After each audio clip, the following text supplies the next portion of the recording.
کھل جائے. کھلنے میں اب دیر نہیں لگے گی، میرا خیال ہے کہ آئندہ آپ چند دنوں میں دیکھیں گے یہ کھل جائے گی. سورج صاحب آپ فرمائیے گا، یہ تو بڑے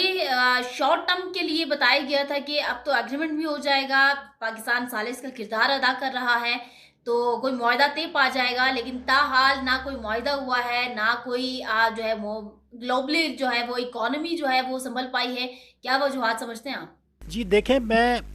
یہ ضرور کہنا چاہوں گا کہ گزشتہ ہفتے جو ہے وہ صدر ٹرمپ نے شاید کوئی 10ویں بار یہ دعویٰ کیا کہ ایران کے ساتھ جو معاہدہ ہے وہ طے پا چکا ہے، اور اس کے بعد وہی کلا بازیاں شروع ہو گئیں کہ ہم ایران جو ہے وہ ہم ان کے اوپر جناب علی جو سینکشنز ہیں وہ رہیں گی. ان کے جو فروزن ایسٹس ہیں $12 بلین کا جو انہوں نے ابھی ایران سے قطر سے ڈیمانڈ کی ہے کہ وہ بھی ریلیز کیے جائیں، وہ بھی ریلیز نہیں کیے جا رہے. تو یہ کوئی ڈفرینٹ ٹائپ کی کوئی اسٹریٹجی ہے انٹرنیشنلی اگر دیکھا جائے. یہ ویٹ اینڈ سی والا کام ہے، یہ انگیج کرنے والا کام ہے ایران کو. دیکھیں، امریکہ یہ چاہتا ہے کہ ایران کھلم کھلا یہ کہے کہ یہ جنگ میں ہار گیا ہوں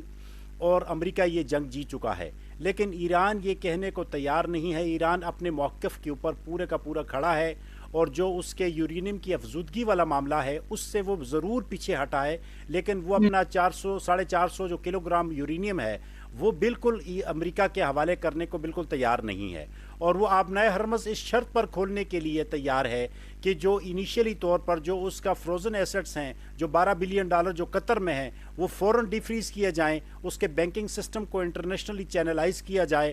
اور تاکہ اور ایران کا جتنا ابھی تک نقصان ہوا ہے اس کا کوئی مداوع کیا جائے. تو میں یہ نہیں سمجھتا کہ یہ کوئی اتنی جلدی کوئی پاسبل ہے. اور جو اس کی بلاکڈ ہے دیکھیں ایران کی، وہ بھی ابھی تک جو ہے وہ ختم شاید جو ہے نا کمپلیٹ دونوں طرف سے نہیں ہو سکی. اور اب تو چونکہ عمان بھی بیچ میں کود گیا ہے، وہ اسی لیے کہ اونرشپ جو ہے ایران بھی بھرپور جو ہے وہ اس کی اونرشپ چاہ رہا ہے کہ جو آبنائے ہرمز ہے صرف ایران کے پاس نہیں، عمان کے بھی رہے. اور امریکہ اب جو ہے عمان کے خلاف بھی جو ہے وہ اسکیمیں بنا رہا ہے اور اس کو کرنے کی کوشش کیا جا رہا ہے. تھوڑا سا پیچھے اگر ہم اس کے بیک گراؤنڈ میں چلے جائیں مہوش، تو آپ یہ دیکھیں کہ ایران جو ابراہیم ایکارڈ ہے جو یہ 2020 میں امریکہ اور اسرائیل کے درمیان ایک معاہدہ ہوا تھا، اس کے جو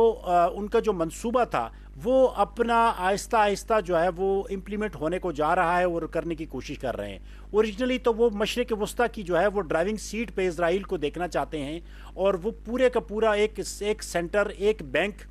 بنانا چاہ رہے ہیں مشرق وسطیٰ کا. اور اس کی تجارت جو ہے، اس کا آئل جو ہے وہ اسرائیل کے ہاتھ میں رہ کر انٹرنیشنل منڈیوں تک رسائی جو ہے، جو ان کی اوورآل کمپین ہے، جو اوورآل وہاں سے تجارت ہے، اس کا ایک سینٹر پوائنٹ ہے، وہ اسرائیل چاہتا ہے کہ وہ کمپلیٹ وہ منصوبہ ایسا ہے کہ وہ میرے ہی اختیار میں ہو اور اس ریجن کو میرے بغیر کوئی نہ چھیڑ سکے. تو اب جو ڈونلڈ ٹرمپ کا ایک ٹویٹ تھا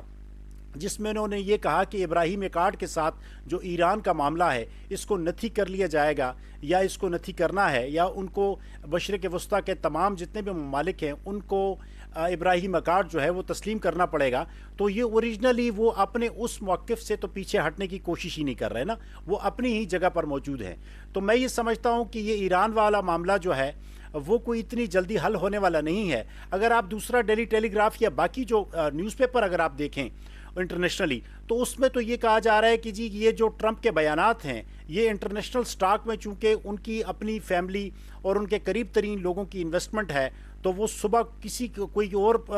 ان کا موقف ہوتا ہے، شام کو کوئی اور ہوتا ہے، اور انٹرنیشنل جو سٹاک ہے اس کے اوپر ان کی کمائیاں ہو رہی ہیں. ایک خاص گروہ ہے جو اس کے اوپر بہت زیادہ جو ہے وہ انویسٹمنٹ انہوں نے کی ہوئی ہے اور وہ کمائیاں کر رہے ہیں. تو اس کو ڈیفرنٹ نظریوں کے ساتھ اور ڈیفرنٹ طریقہ کار کے مطابق دیکھا بھی جا سکتا ہے، اور اس کو مجھے نہیں لگتا کہ یہ کوئی اتنی جلدی کوئی یہ اپنا ہرمز کھل بھی جائے گی. اور انٹرنیشنلی جو یہ بلاکڈ ہے، جو تجارت اس ٹائم بند ہوئی پڑی ہے، یہ شاید اتنی جلدی یہ معاہدہ بھی پایا تکمیل تک پہنچ جائے گا.